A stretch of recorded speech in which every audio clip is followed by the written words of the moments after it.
Bon nombre de réactions suite à l'intervention du président. Pour François Hollande, porte-parole du Parti socialiste, Jacques Chirac n'a fait, je cite, que rassurer Alain Juppé sur son poste à Matignon. Pour Robert Hue du Parti communiste, cette allocution n'a d'autre ambition, je cite, que de culpabiliser les Français. Pas bougé, hein. Pas bougé, depuis 96. Ouais, dans la tête non plus, depuis la photo. Par rapport à certains. Ils vont être contents. Non, c'est moi. On va s'intéresser maintenant à 30 ans de nutrition avec vous, Laurence. Quels sont les modes, parfois les diktats, en tout cas les découvertes qui ont influencé le contenu de nos assiettes. C'est vrai que la nutrition, on tenait à Télématin. Il y a 20 ans, on n'en parlait pas aussi souvent. Et depuis à peu près une dizaine d'années, et en tout cas 5 ans, on en parle, mais toutes les semaines. Oui, donc ça change tout.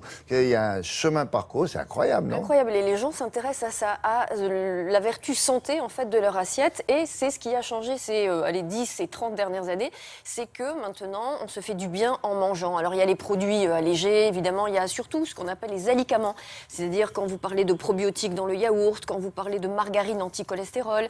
Il y a eu aussi le pionnier David Servan-Schreiber qui nous a expliqué que dans les fruits et légumes, il y avait des molécules anticancéreuses qui étaient bonnes pour notre santé, qu'il fallait manger des crucifères, du thé, du café, des fruits et légumes, que tout ça finalement pouvait faire que notre santé aille de mieux en mieux. L'autre grand temps fort de ces 30 dernières années, c'est l'invasion de l'alimentation industrielle. Si vous voulez, le sucre et le gras ont envahi tous nos plats et tous nos produits. Il n'y a plus de produits aujourd'hui et sel qui ne soient pas gras et sucrés. D'où une pandémie d'obésité dans le monde, d'où le diabète. Il y a eu une reprise en main ces 5 dernières années pour justement promouvoir l'alimentation santé. On regarde.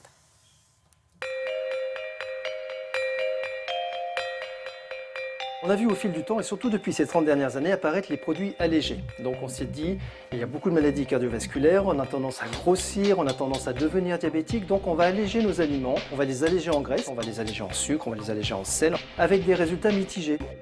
On a assisté pendant la même période à une explosion d'obésité, de cas de diabète, donc ça n'a pas été très concluant. Par contre, au niveau des maladies cardiovasculaires, ces aliments allégés, et notamment allégés en graisse, ont eu un certain succès puisqu'il y a une très nette diminution aujourd'hui des maladies cardiovasculaires en France. Depuis 25 ans, on élabore avec les nutritionnistes des produits adaptés aux besoins de votre corps. Et ensuite sont apparus des produits qui voulaient traiter tout. Donc on a eu des yaourts qui permettaient de mieux dormir, des aliments qui permettaient de faire pousser les cheveux, des aliments qui guérissaient telle ou telle maladie. Et finalement, la Commission européenne s'est vraiment émue de cela, puisqu'il y avait une tromperie sur les consommateurs. Et une législation est passée qui dit aujourd'hui que pour pouvoir dire « mon aliment va vous permettre de guérir telle ou telle maladie », vous devez en apporter la preuve formelle, un petit peu comme les médicaments. Et aujourd'hui, il reste finalement très peu d'aliments qui peuvent se targuer d'avoir des vertus thérapeutiques. Saint-Yor, naturellement riche en sels minéraux et oligo-éléments. L'eau pétillante d'Arvé diffuse partout dans votre corps son magnésium et son calcium. D'Alliance est une eau exceptionnellement riche en calcium. Pendant son parcours, Volvic acquiert sa minéralité volcanique unique.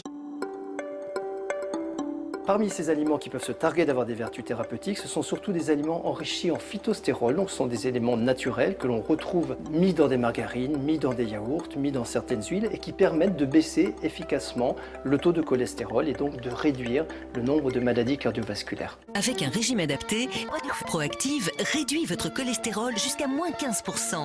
40 études scientifiques le prouvent.